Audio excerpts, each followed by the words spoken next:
পশ্চিমবঙ্গে যেই মুসলমানদের উপরে নির্যাতন হচ্ছে, ধর্মীয় উপাসনালয়গুলো বন্ধ করে দেওয়া হচ্ছে, আলোচনা করে চূড়ান্ত পর্যায়ে কর্মসূচি নিতে বাধ্য হব। ভারতে কামাল মাওলা জামে মসজিদ নামে একটা মসজিদকে মন্দির ঘোষণা করা হয়েছে। এটা অত্যন্ত দুঃখজনক বিষয়।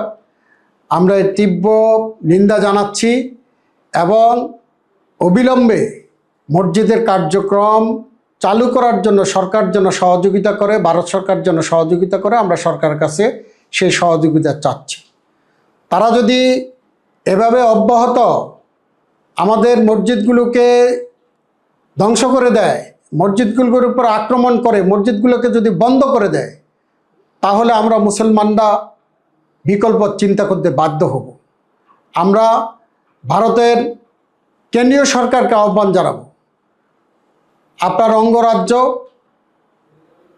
পশ্চিমবঙ্গে যেই অনৈতিক কাজগুলো হচ্ছে, মুসলমানদের উপরে নির্যাতন হচ্ছে, মুসলমানদের ধর্মীয় উপাসনালয়গুলো বন্ধ করে দেওয়া হচ্ছে, এই বিষয়ে আপনি পদক্ষেপ নেবেন।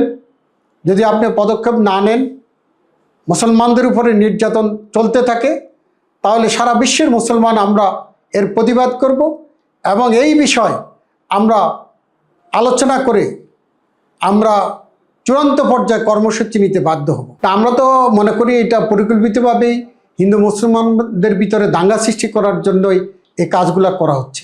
আমাদের মুসলমানরা যথেষ্ট ধৈর্যের পরিচয় দিয়েছে, এই পর্যন্ত আমাদের মুসলমানরা সহ্য করে নিয়েছে। আমি মনে করি যে আচরণ তারা করছে, হিন্দুরা করছে, এটা আসলে আমাদের মুসলমানরা অনেক ধৈর্যের পরিচয় দিচ্ছে। আমি আবারও আহ্বান করব এই হিন্দু মুসলিম দাঙ্গা বন্ধ করার জন্য।